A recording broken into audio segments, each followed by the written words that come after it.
Welcome to Sober Sunrise, a podcast bringing you AA speaker meetings with stories of experience, strength, and hope from around the world. We bring you several new speakers weekly, so be sure to subscribe. Whether you join us in the morning or at night, there's nothing better than a sober sunrise. We hope that you enjoy today's speaker.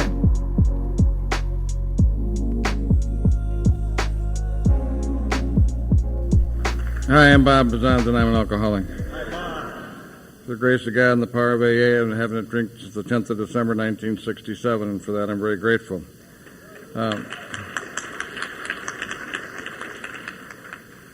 This has been, without question, an above-average experience of conferences that I've attended around the United States. This is one of the best organized.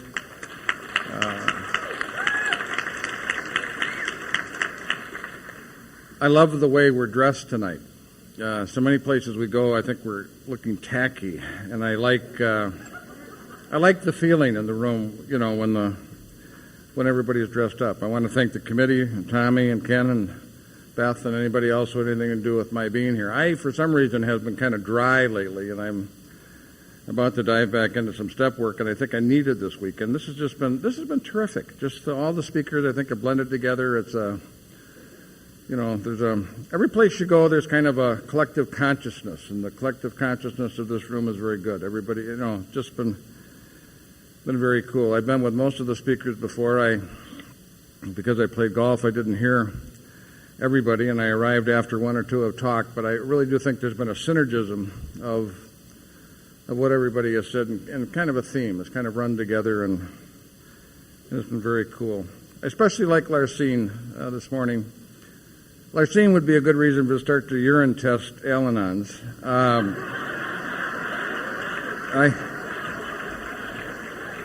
mean, I've been a little worried. They talk about all the level of energy in Southern California, and I think June and Larcene are just a little flat. And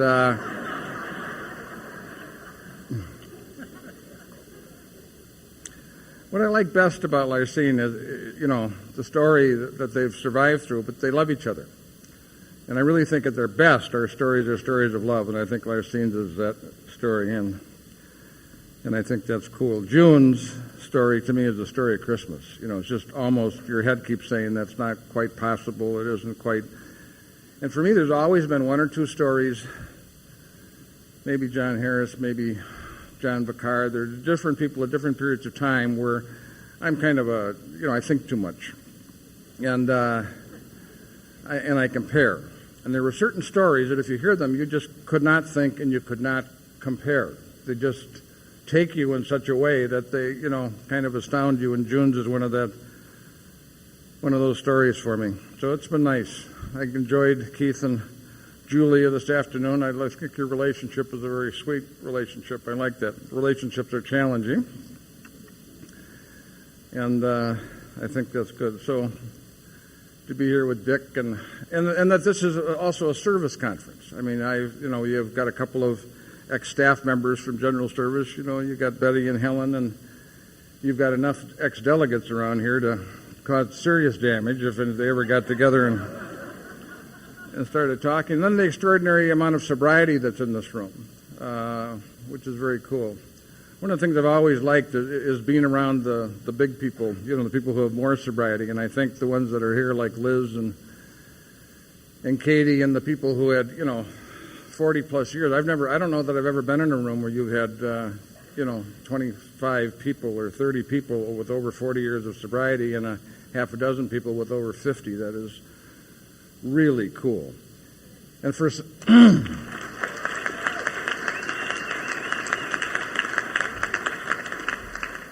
for some time, I have been recommending when I go to conferences that the person who gets the book for the least sobriety, give it to the person the following year. And this is the first place I have ever been where the young woman who got it last year gave it to the young woman who got it this year. That is just,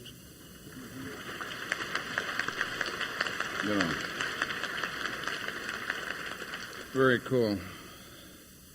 Most enjoyable has been my time with Sandy. I love Sandy, and he's been one of my heroes. I think he's our one of the great communicators. His use of language is kind of poetic, but I like his program and I like who he is. And so I enjoy my time with you very much.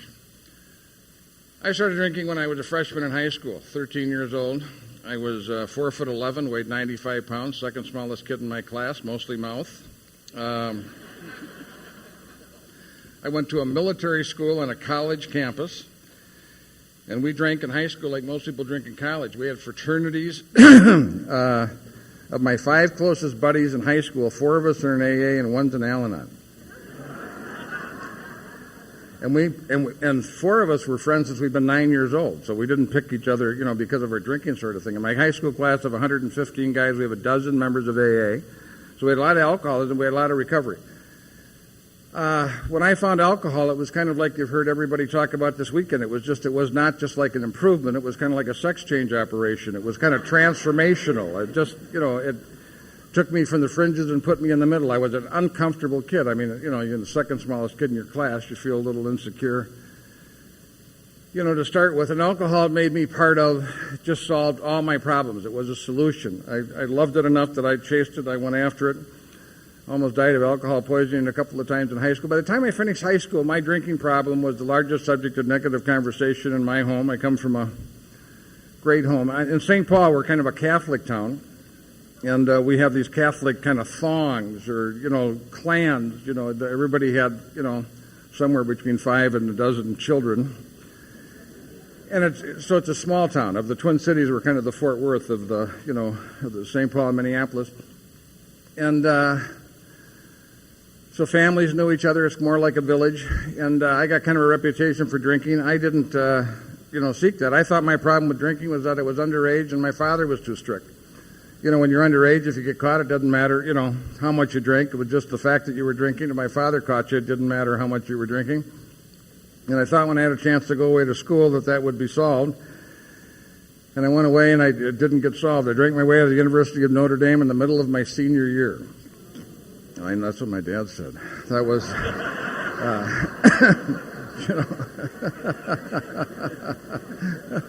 in the yearbook with my class ring. But I was in civil engineering carrying 25 credits a semester going to school about one day every 2 weeks. And it gets tough to bluff your way through a thermodynamics exam. I was the class drunk. I had 3 guys petition to have me removed from engineering school. They used my room as a study hall. Someone was talking about one of their favorite movies was Rudy. If you've seen that movie, he went there. I passed through. I mean, it was just...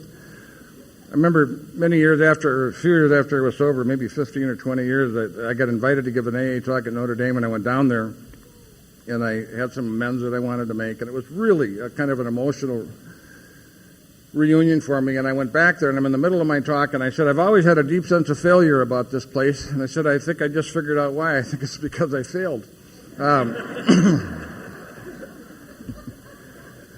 I was diagnosed an alcoholic when I was 19. That seemed impossible and inaccurate to me. It didn't seem to... I was always in trouble. Once or twice a year I almost killed myself in a car accident or some other like event. And when he diagnosed me, I kept on pleading with him that I say I drank like my friends. And he said, well, maybe some of your friends are alcoholic, but he said, I think you drink differently than most of your friends. I think you drink with different people more often, and I think you get in more trouble than the average person did. I didn't buy that. And, when I walked out of Notre Dame, I was due to be commissioned as an officer in the Army. I had to get a medical release. The medical release I got was for alcoholism. It got me out of there, and I went home, and I finished school at a local university. And when I finished school, my dad asked me to leave the house. He said, we love you, but we almost can't stand you right now. I'm one of 7 kids. I was the family problem, couldn't follow the rules. So I left home. I got a job at a liquor store. And have to use your gifts. And I'm drinking a quart a day. This is the last year of my drinking. I'm stealing booze. I'm absolutely a mess. I get fired from that job for going 80 miles an hour with a delivery truck, and I get a job as a waiter. The last 4 months or 5 months of my life, I worked as a waiter. I'm living not on Skid Row, but $10 a night rooms. I'm shacked up with different people that I work with, and You know Dr. Seuss, the child author? Those are actual photographs of people I lived with during the last year of my sobriety. And I get up in the morning, take a couple of Dexedrine, drink a couple of beers. I go to work. I work from 11 to 2, and at 2 I'd go to a bar and I'd drink beer, and at 5 I'd go buy a pint. And that was my life day in and day out. I didn't want anybody to kind of know where I was. I was out of touch with my family for 4 or 5 months during that period of time. And then towards the end of that, I went to a party and I got my face kicked in and I got fired as a waiter. And I had no place to go. I was tapped. And I went back home and I asked my dad if I could move back in the house, and he said if I wouldn't drink, he'd allow me to move back in the house, and I promised. I lied, as it turned out, because when I moved back in the house, I've been drinking a better part of a fifth a day for most days during that year, and I started to go through withdrawals, so it was necessary that I drank. When I moved back in the house, I was so tired of being the family problem that it'd be I was so tired of being me that it'd be hard for me to explain to you. And when I moved back in, I really wanted my life to change. And I thought if I could change the circumstances of my life. So when I moved back in, I had just got back together with Linda. Now, my wife is a 38-year member of Al-Anon. And that's been a great partnership. And she's a lovely lady, and she's mad at me that she's not here this weekend. We both made a decision not that she wasn't going to come, but when she heard who was on the program, she's a little upset that she did not come. So she wants it both ways. And I remember we were talking the other night, and I just got my face kicked in. We had broken up for the last year of my drinking. And I'd call her about every month and a half, kind of like a low-grade headache. Just about the time she'd start to date someone, I'd call her and kind of bug her, just to let her know I was still there. And I went into this party that she's at. She's got a date. I walk into this party. My face is kicked in. I'm drunk. And I walked up to her and I asked her if we could get together the next day. She said yes. The next day I got together with her and I said, I would like us to see if we could seriously look at marriage. At that time, she was a psychiatric nurse working on an alcohol ward. And she said yes. And not too long after that, we became engaged to be married. I got a job as an executive training in a manufacturing concern, bought my first car, and I thought, wow, it's finally going to happen. I'm finally going to be an adult, only I couldn't shut my drinking down. Now I'm the company drunk. I'm in a company of engineers. I'm in the research department. I'm falling asleep at my desk. I use up my sick leave in the first 4 months of work. I'm just a basket case. When I went back to make amends to my boss at that company, he said, you interviewed so well. And yeah, I interview well. I just don't work well. Isn't that interesting? We can get in good schools. We just often can't finish good schools. We can do the extraordinary. It's the ordinary that we have trouble with. Isn't that? We are a room full of people who can do the extraordinary but have trouble with the average. And I worked at that job for 4 or 5 months. I got in some trouble. I left. I got a job as a salesman thinking to give me more flexibility. I worked as a salesman for 3 or 4 months. A buddy of mine got married. I went out on about a 4-day drunk, called in the first couple of days, didn't call in the next 2, woke up a Thursday afternoon in August of 1967, or July of 1967. I didn't know if I had a job, a fiancé, or a place to live until I was married. And all of a sudden, the recommendation of my father and my psychiatrist that I look into AA didn't seem like such an impossibility, and I called central office. I got an old-timer on the line, and he talked to me for about 15 minutes, called a couple of other guys and arranged an appointment, and I met 2 guys at a cafe. And when I went there, after I hung up the phone, I called work and found out I still was employed and found out I was still engaged and found out I still had a place to live. And I thought, why the hell did you call AA? Kind of an overreaction. But I wanted to go see what an alcoholic looked like. So I went and I met these 2 guys. One guy had 6 years, one guy had 6 months. When you're young and in trouble, you get put in front of a lot of people for help. Doctors, lawyers, Indian chiefs, bishops, nuns, priests, psychiatrists. And you're always the subject of the conversation, but not always a participant.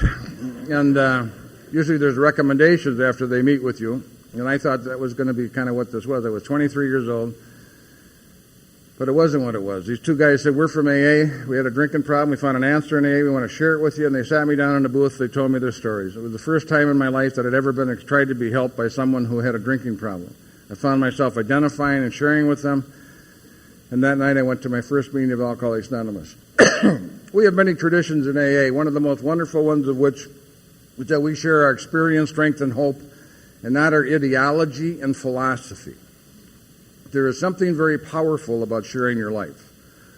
Those two men and the sharing of their life with me changed me that night.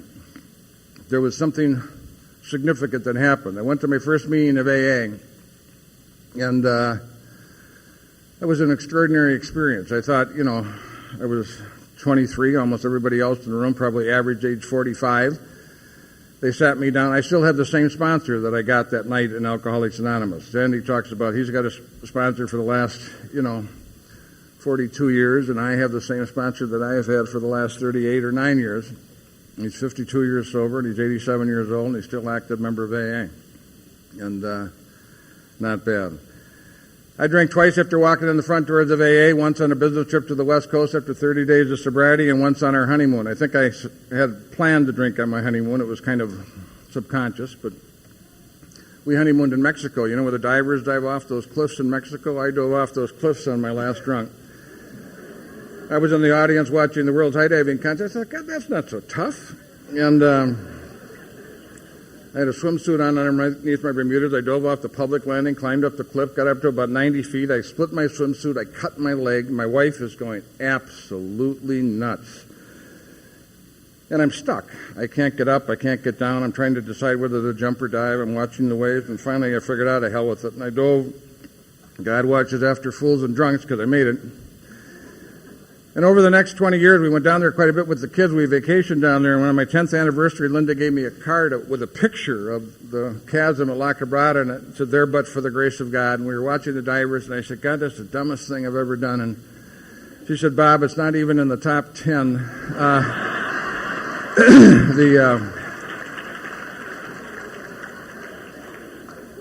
I don't know how you can share a life and see it so differently. It's I got back on the airplane. I got home. I was embarrassed to go back to the group, but she told me to call Warren. I called Warren. I got back active in AA. And I can remember, I didn't think I was an alcoholic. I've been being told I was an alcoholic for some time. I thought alcohol was my answer, not my problem. I thought if they knew about the other issues of my life, they wouldn't think I was just an alcoholic. They were telling me that bourbon was my problem. I quit drinking once or twice. Just before I went back to my senior year, I was beaten, robbed, and rolled and shot at, and ended up in tough shape, and ended up in a psych ward after I got patched up, and they were not going to let me go back to my senior year, but they let me go back on the condition that I wouldn't drink, and I went back, and I didn't drink for 2 or 3 months, and my life didn't get instantaneously better. I didn't all of a sudden become what I thought you were telling me I'd become if I just wouldn't drink. And I thought I proved that I could quit if I had to, and I thought I proved that alcohol wasn't my problem, that there was some other kind of built-in failure mechanism that was operating in my life. I remember that Warren sat me down when I walked in the meeting, and he said, "Bob, alcoholism is a disease. It's a threefold disease. It's physical, mental, and spiritual. Once you cross the line from problem drinking into alcoholism, your alcoholism affects you all the time, when you're drinking and when you're not drinking." The idea that alcoholism could affect you when you were not drinking was a brand new idea. It was like rocket science. I had never heard anybody say that.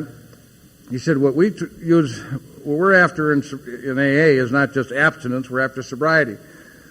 What we do in Alcoholics Anonymous is when we take our last drink on our last drug, we use the 12 steps to change, to find a different way to live, to deal with the spiritual and the emotional side of alcoholism. And if you don't change, you're not going to stay. This is a program of change. And those were the truest, it was like the Gettysburg Address of AA. And what I found in Minnesota, especially at that time, all the meetings were closed-step discussion meetings. All we did, we got in a room. If there were 30 or 40 or 50 of us, some man or woman would get up, give the step for 5 or 10 minutes. We'd count off, and we'd go into 2 or 3 different groups, and we'd finish the meeting with a discussion about how the step operated in our life. The steps were...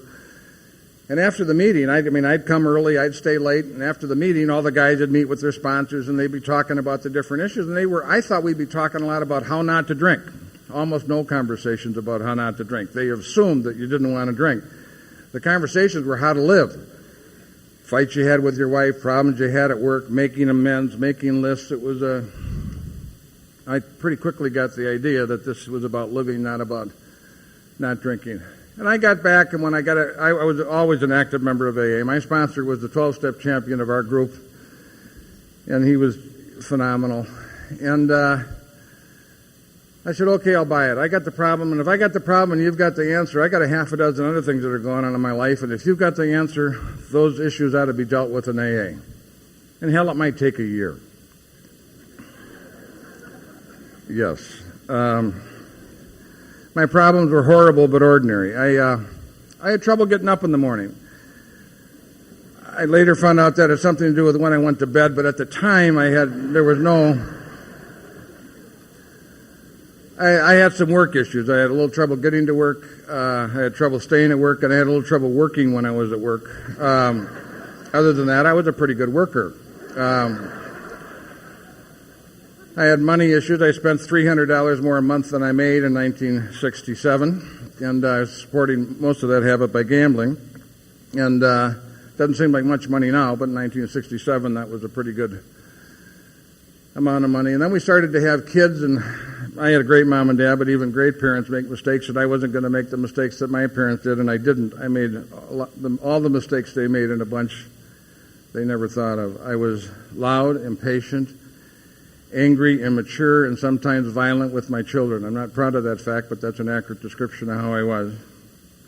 And I had a gambling issue. It was more of a hobby. 4 or 5 hours a day, 4 or 5 days a week. It wasn't a big deal. And but I was making $5 or $10 grand a year playing backgammon, and it was kind of like a second job. I had every one of those issues when I walked in the front door of AA. None of those issues were on my first inventory. My first inventory was, in hindsight, not very insightful. It was the best I knew how to do at the time that I was 2 or 3 months sober. And it was kind of a recitation of the things that I felt the most ashamed about and the things that I was trying to hide and bedeviled me the most. And it was still a good process for me. It was a process that I felt a significant amount of forgiveness and an idea that I was going to take my life in a different direction, and it proved an important, very important process for me. So I had these issues, and one by one they kind of came up. During my first year, I had trouble identifying my defects of character. It was kind of on a honeymoon. I liked everything about AA.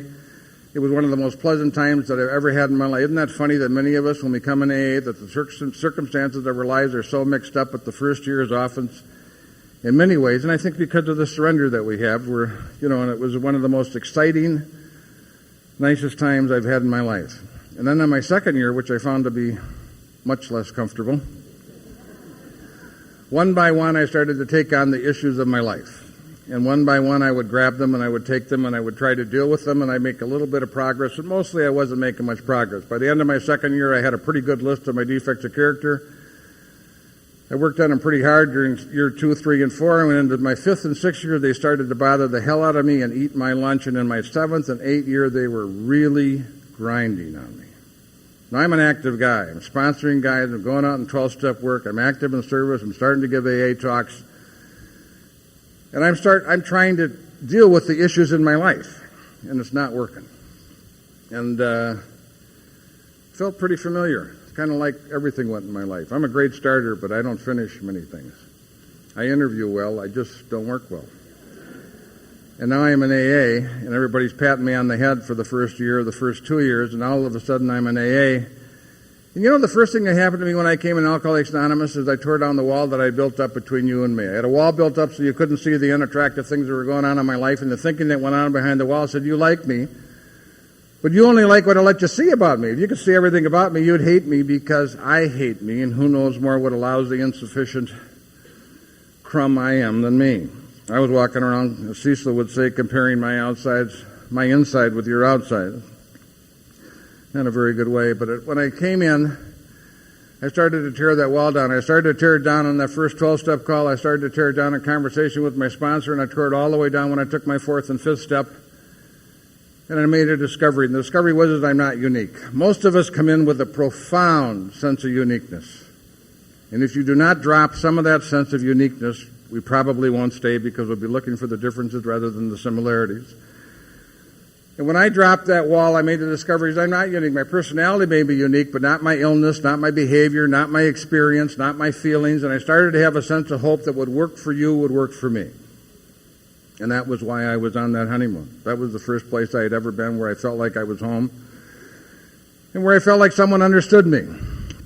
But as I started to get sober, and I'm 2 and 3 years sober, and I'm one of the younger guys in the group, I'd start to have problems with sex, or I'd start to have problems with money, and I'd start to have problems with work. And when I started to have those problems, I'd say, thank you very much for helping me with a drinking problem, but stay out of my work life, stay out of my gambling, stay out of my marriage, stay out of my parenting. And brick by brick, sober, going to 5 or 6 or 7 meetings of Alcoholics Anonymous a week, I built my wall back up. When I came in AA, what I wanted to find was someone who was so insightful that they could see through me and see the issues that I have and help me straighten my life up. I didn't find that. What happened to me is I came to AA, I made a surrender, and I became an alcoholic, and what I had was hundreds of people who could help me with recovery from alcoholism.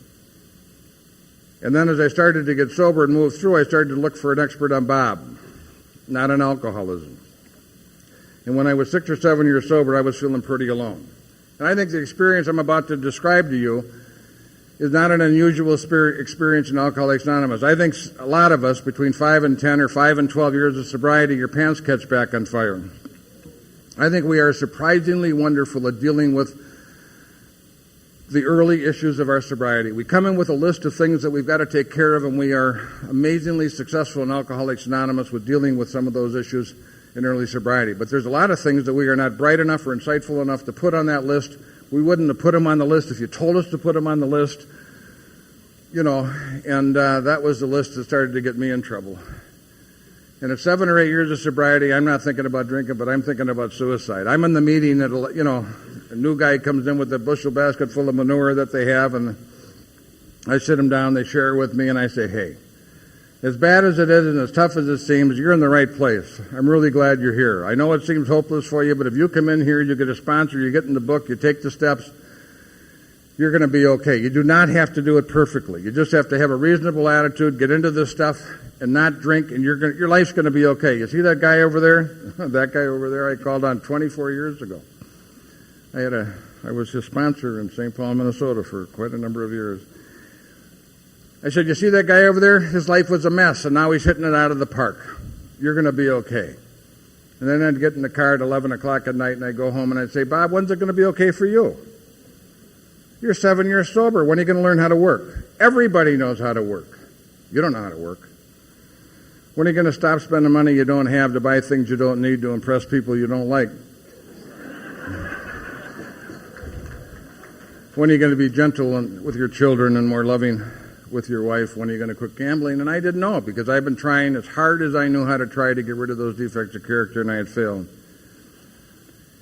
And by this time, I knew what the answer was. The blessing that I had, I've always liked the old-timer. I had great examples. I knew that what I had to find was something, what God had to do with Wednesday is what I think I had to discover.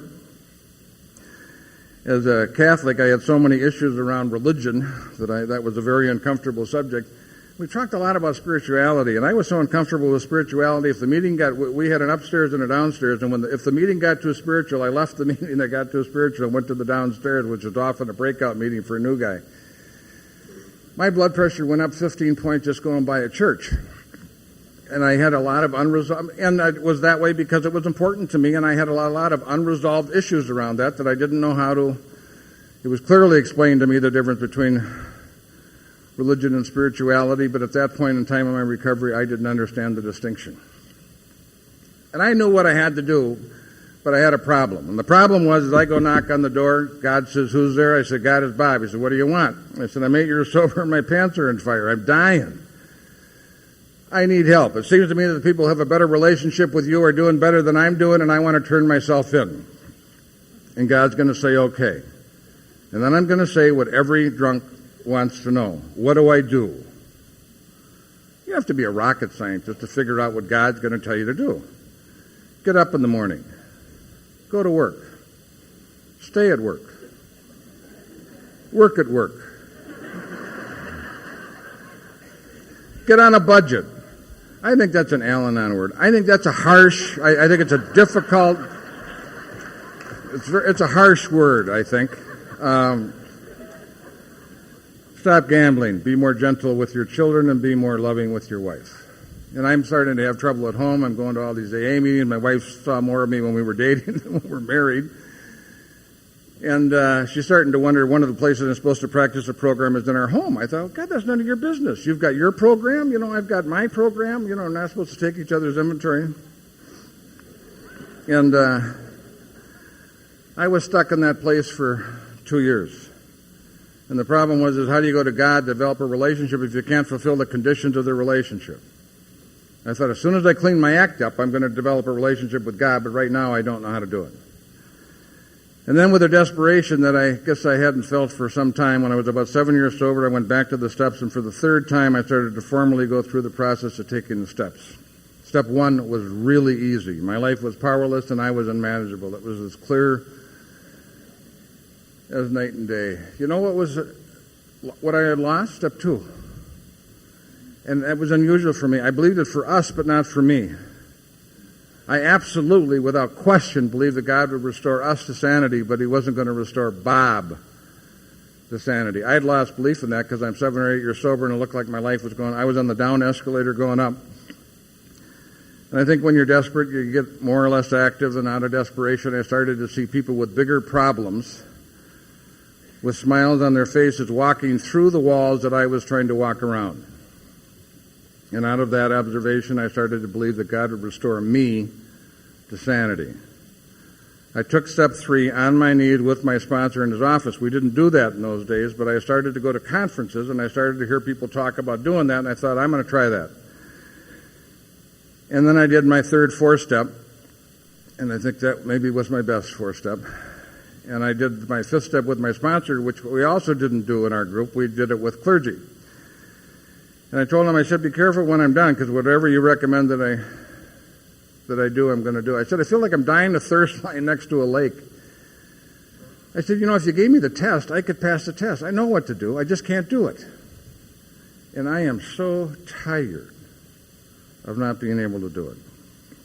So I did my 5th step with him, and when he was done, one of the things he wanted me to do was go to a psychologist about work and money issues. He said, Bob, you've got I had a pretty successful dad, and the idea was I'm never going to be as good as my father, and I had a lot of money problems and a lot of failure in my life.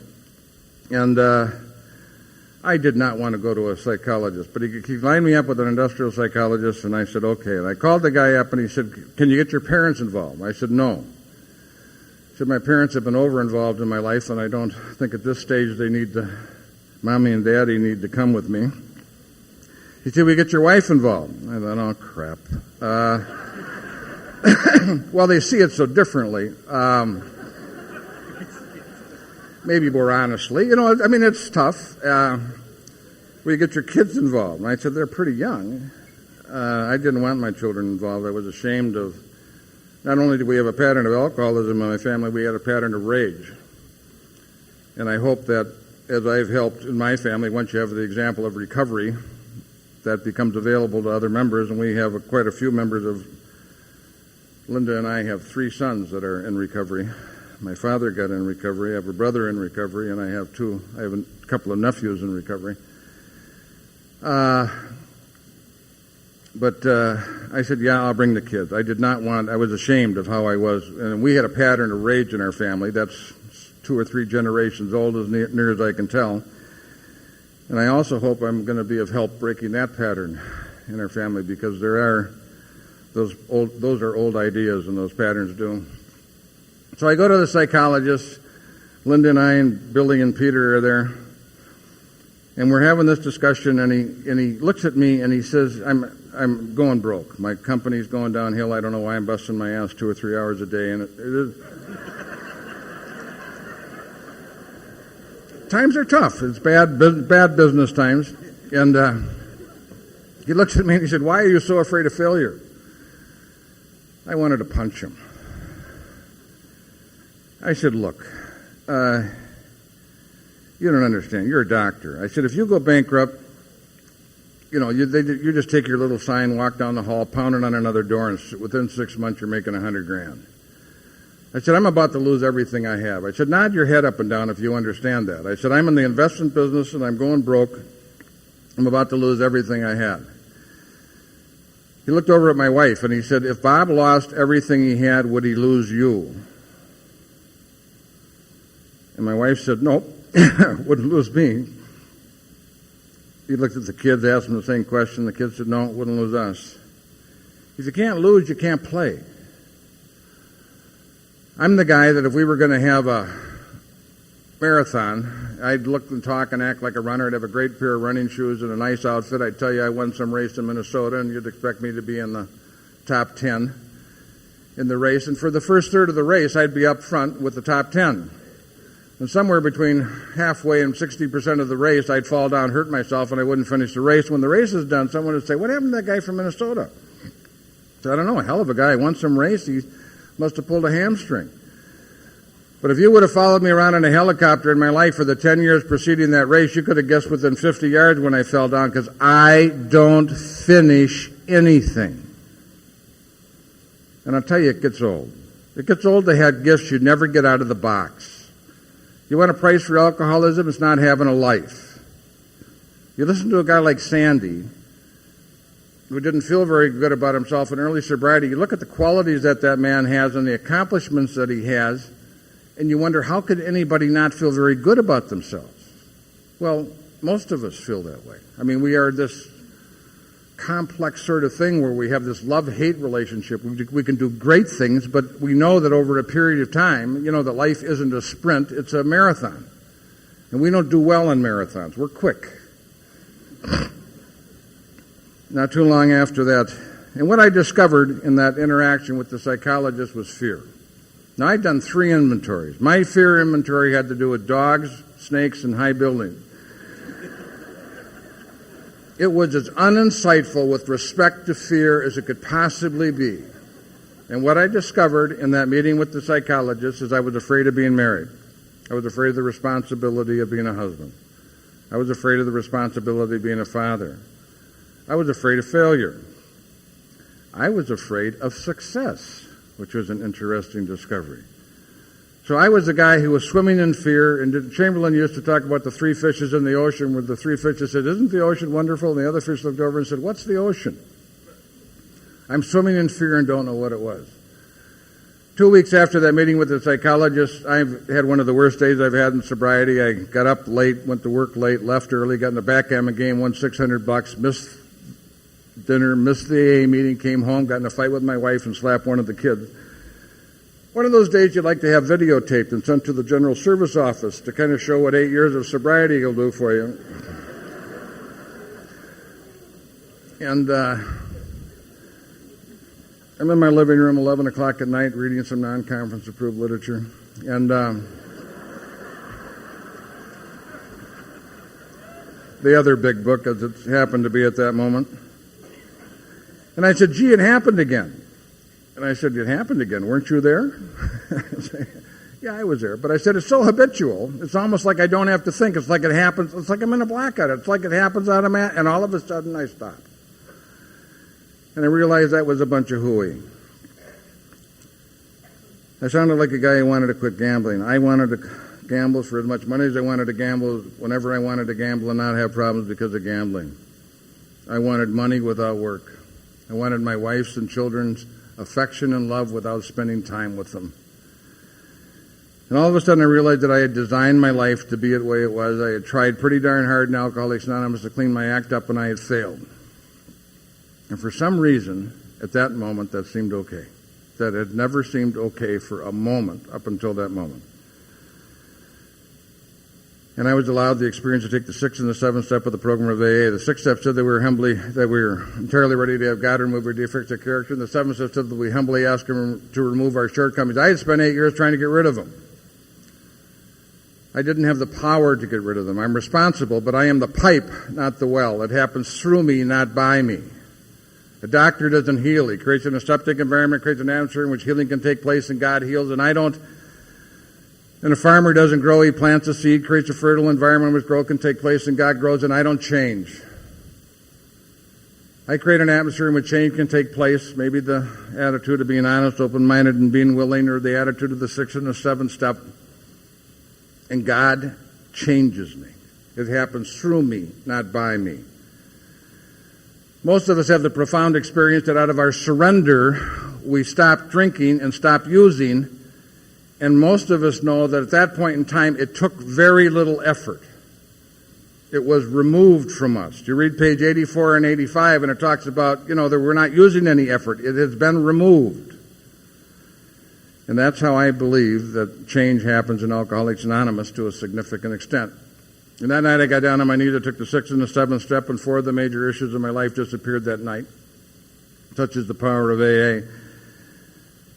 I knew that I'm the guy, when I go on a diet, the first thing I do is I go buy a little ice cream and a bag of cookies. Well, it's already been a bad day. I'm just going to finish it off, and I'm probably never going to have ice cream again anyways. So it is.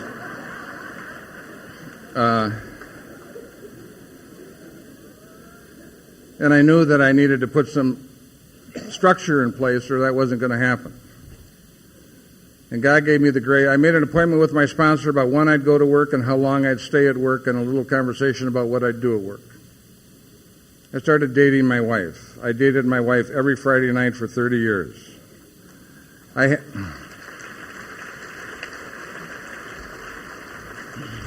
We stopped doing that the last number of years because we travel so much, and I think we've got to pick that back up. That was the best thing in the world. She and I knew that one night a week we had each other's undivided. It was a real live, dangerous date. We got dressed up. No one else. We were alone. No one else went out on it. It was, often a night of romance. It was a very good thing, and it was awkward. We found ourselves talking about kids and bills. That wasn't how we fell in love. We had to kind of reestablish a romantic environment. We started to go to Chicago and shack up for the weekend and start to do some fun things and reestablish our relationship. I quit gambling that night. I have spent hundreds of hours and thousands of dollars trying to be a better parent. I think being a parent takes 125% of whatever you got. I think having children is like having a bowling alley installed in your head. It is one of the most demanding processes. It is one of the great privileges of life.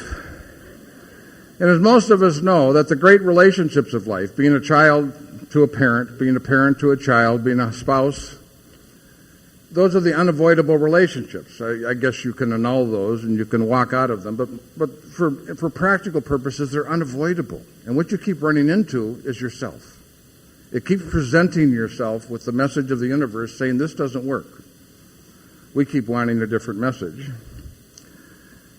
Kind of interesting. If God wanted to get us a message, who would he get it to us through? Bad news, probably your spouse. Maybe the eyes of my children as I get angry or go to strike one of them. Maybe a coworker, maybe a boss, maybe your sponsor, maybe someone at a meeting. But it's going to be someone close to you, probably. And when I got through that period, when I made that change, my life took off like it was on a rocket ship. And for the next 10 years, everything I touched turned to gold. The guy that couldn't work, I have a business partner, thank God. That's part of my business success is picking partners well. Part of my marriage success is picking women well. My wife's activity in Al-Anon, we just a couple of months ago had 8 people over at the house, mostly widows, of people who were in the Al-Anon and AA group when we came in 38 years ago. And the women said we had everything we could do to tell Linda, they're talking to tell you not to get the hell out. You weren't married. Why are you going with this nut? I mean, and she's in Al-Anon. We're engaged. They cannot understand why someone would marry someone knowing they were alcoholic. And Linda said, I wouldn't have listened. We were in love. We were, she was 21 years old. I was 22, and I was 24, and we wouldn't have listened. And thank God, because it's been a great run. But I'll tell you, without each of us having a program, I don't know if we would have made it. I can really be a horse's ass.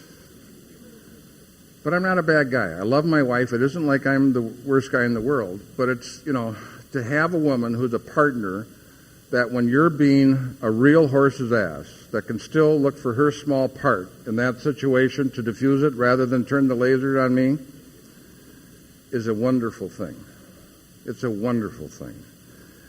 And so all of a sudden my life took off, and part of it was because it was the right time, the right business environment. And the guy, we built a company with 500 employees, and we put together a real estate investment company. And this was my deeply shallow period. Everything I touched turned to gold. We bought the big house, and I had 2 Mercedes, and I was the guy in the very expensive suit and the very expensive tie showing up in the Mercedes at the meeting, thinking that God had blessed me because I was such a wonderful member of me and your group.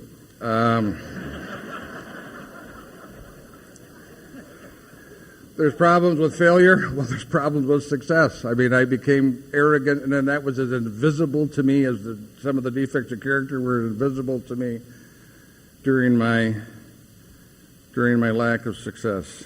And then in 1986, they passed the Tax Act, and between 1986 and 1991, I went broke. I lost $10 million and gained 40 pounds. I was going to write a book, but I couldn't find a publisher. If any of you are out there are praying to be a millionaire, you might include the idea of keeping it. It never occurred to me that once I got it, I'd lose it. But, after the Tax Act changed, I lost everything I had and negotiated my way out of bankruptcy in 1991. So the guy who was a failure, who became business-wise a success, lost it all. My dad was always concerned, because I've always been a spender, kind of a spendthrift, and I was a guy who liked things and I liked money. And he was always nervous. I said, Dad, don't be nervous. It's going to be okay. Well, of course, my father saw things in my character and in my behavior that made him nervous. And I just couldn't, just before I lost everything, I went to a guy and I asked him to be my spiritual advisor. He's still my spiritual advisor to this day. He said, what do you want, Bob? I said, I want to be less materialistic and more loving. And within 6 months, I started to lose everything I had. I went to him, I said, we have to talk. I said, what I really want to do is I want to keep the stuff and be less materialistic. We laugh about that today. Today I wouldn't trade the stuff for the lesson. I'd take the money and the lesson. But once again, when you're in pain, you get more active, and I got more active, and I think one of the great lessons of my life, I had to find out who I was with money and who I was without money. At that time, our middle boy came home from college, and he got arrested for drunken driving, totaled out an automobile, and ended up in detox. It was kind of his Christmas present to Linda and I. And he went to a halfway house after he went through treatment, and I go to the halfway house, this big halfway house, for the meeting on Friday nights, and when the meeting would start, I'd start crying, and I'd cry all the way through the meeting. And can't you see someone there? See that guy? He's got 24 years of sobriety. How'd you like to have what he has? I think he's got the clap. I'm not sure what he's got, but it...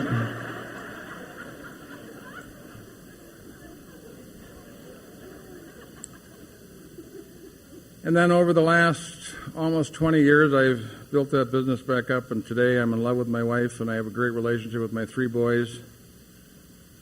Our 3 sons all are in the program.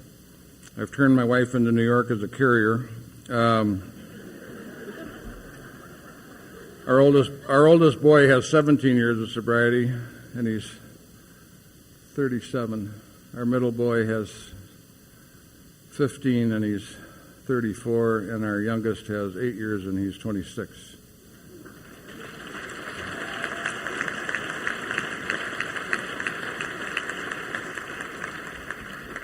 Your children very seldom come to you to get well. We are in a program where I'll take care of your kids, you take care of mine. I am as grateful. My business partner helped initiate the recovery of all 3 of my children. He's got 43 years of sobriety. I don't know why we're so lucky, but it's... Wouldn't it have been wonderful if Mr. AA, the big talker, was such a horse's ass at home that what if I would not have been able to correct my violence at home, that when my children developed the disease of alcoholism, they didn't want to come to AA. But he gives a hell of a talk. Wouldn't that have been a bad deal? I am so grateful that this program helps us take the issues of our lives and, as Sandy talks about, chip away the unworkability. The process of finding God is a process of removal, not addition. It's a process of coming home. It's a slower process than I would have liked. But I have the privilege of being in this village. I have the privilege of sharing my life. In the last little bit of my talk, I want to talk about change, which I think is the... Sandy and I over the weekend have been talking about some of the great old-timers, and it's really interesting. Most of the young people in the program today wouldn't know who we were talking about. I've had the privilege of listening to and being around some of the great members of Alcoholics Anonymous. They just were heroes of mine. Heroes are not very fashionable today, but I've always had heroes in Alcoholics Anonymous, and it's been a very important thing to me. And I've always had the message that AA brought us to recovery, brought us to God, that it was a program of change, and that I had a responsibility. And what I like today, we have become so big that there are people who talk about what it is to be a good AA, and you can be a good AA by getting all your merit badges, how many people you sponsor, how many meetings you go to, how many talks you give, how many committees you're on. But the real measure of what it is to be a good AA is how it's changed your life in the world. Go to your husband, go to your wife, go to your boss, go to your brothers and sisters and see if they think your life has been improved by the process of Alcoholics Anonymous. I always thought if I were going to ask people to raise their hands, and I'm not, if I said how many people in this room want to get rid of the issues that hurt themselves and the important people in their lives, I think most of us would raise our hands and say, that's what I want to do. We don't have a definition of alcoholism. We have a couple of descriptions of alcoholism in our literature. The one joke that I like the best is if you take you take this room and you have a normal person and an alcoholic, and you go out that door and there's a guy with a baseball bat that hits you over the head. You go out that door and there's happiness forever after. The normal person will get up, go over to that door, open it up, get hit on top of the head, come back in, and then go out that door and have happiness forever after. An alcoholic will go over to that door, open it up, get hit on top of the head, and come back in. And they get up and they go over to that door and they get hit on top of the head, and they do that 6 or 7 times. And they go out there for the last time and the man isn't there, so they go looking for him.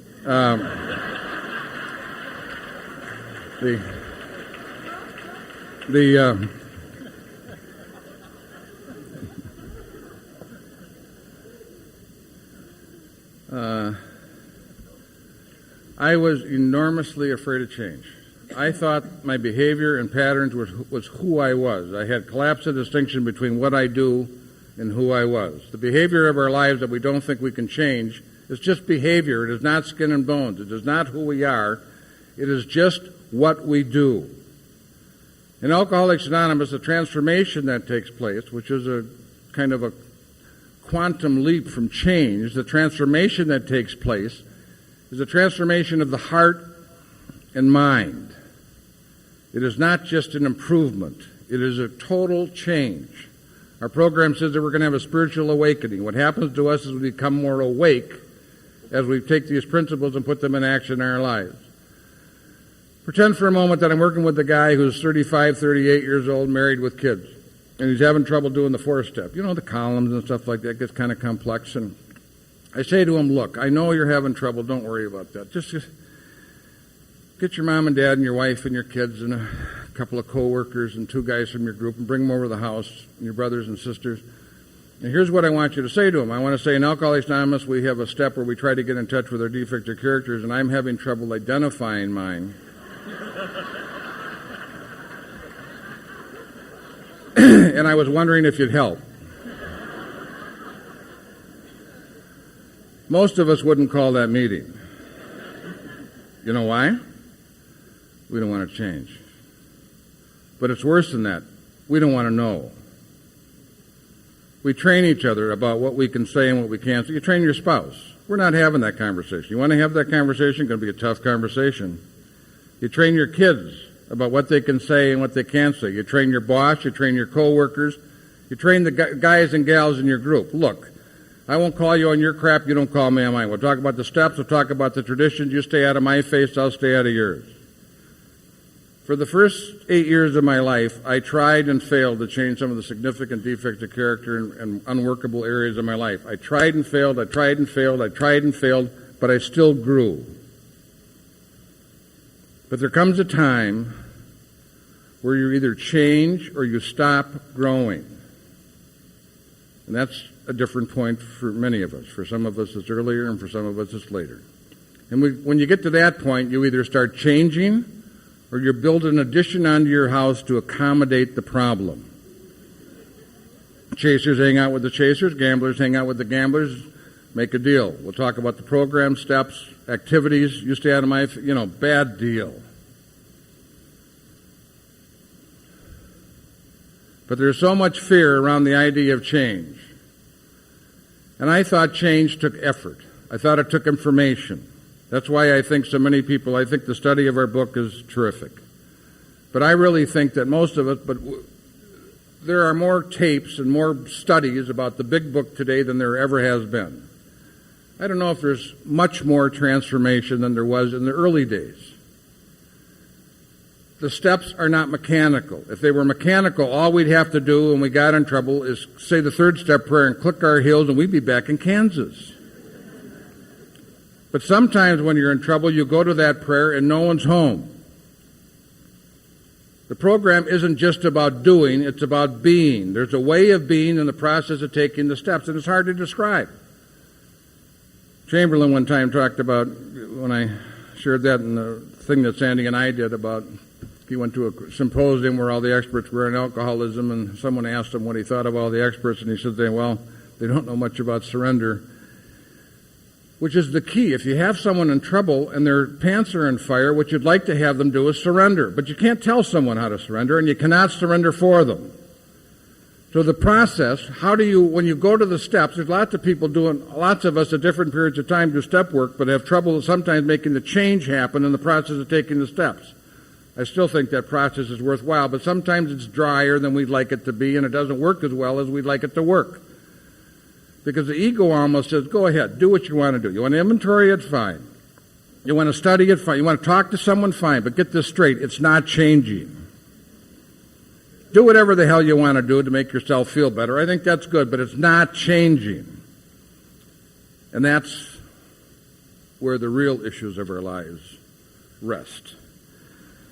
And our program says, having had a spiritual awakening, what happens to us is as a process of taking the steps, we awaken. I still have a tendency to anger, but because you have helped me be more awake, I no longer strike children, and I no longer have anger as an issue in my life to the extent that it causes me serious trouble with the important people in my life. That's how it happens. It's like it falls away. But most of us, as I say, have collapsed the distinction between behavior. We have so strongly identified with it that we think it's who we are. We almost think that if we were to change those things, we'd be gone. And that's what Sandy was talking about. And the world today is absolutely nuts.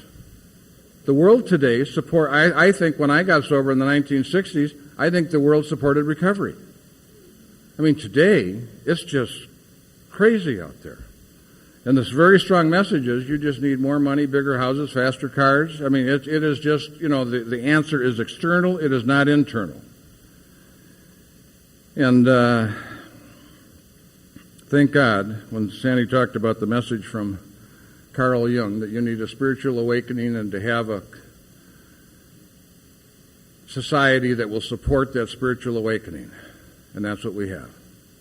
We have a set of principles, spiritual in nature, that are practiced in our lives will allow us to be useful and whole. I don't know where you get a better deal. I mean, the privilege of being able to walk into a room, many of us sometimes have difficulty with one another, but I don't know that I've ever been in a meeting where people don't want the best for you. I don't know that I've ever been in a meeting where we had an argument about a step. We argue about the traditions a lot because we use them as rules rather than principles. But I don't know that I've ever heard an argument about the steps of Alcoholics Anonymous.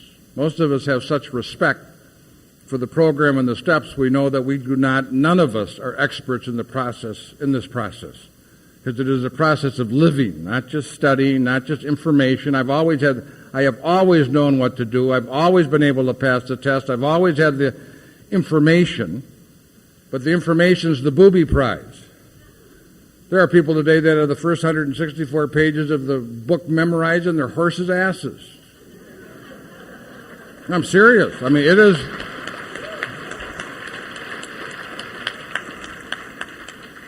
It is, and please don't, in any sense of that, think that I'm not encouraging the study and the study of the book and that's our text. It is, I think, greatly inspired. But I think the process is spiritual. I think it's of God, and because it's of God, you can't own it and you can't describe it. It's a rough track out there. All of us, we do pretty well most of the time, but I'll tell you, if you're going to be sober 30 years or 15 years or 10 years, you're going to have your turn in the barrel. Your wife's going to turn up with cancer. They're going to downsize your company. Your kid's going to get sick. You're going to crash the car. You're going to lose your insurance, your health insurance, and something's going to happen to you. Dick, that health issue that you had, it comes slapping in your face. I have seen people with programs that have dealt with issues in life, big issues in life, and have been able to meet them with great dignity and well. I think we see more miracles in Alcoholics Anonymous on a regular basis than you would see any place else. It's been a privilege to share.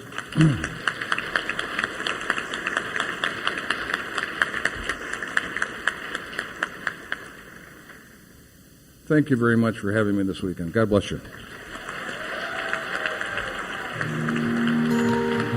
Thank you for listening to Sober Sunrise. If you enjoyed today's episode, please give it a thumbs up as it will help share the message. Until next time, have a great day.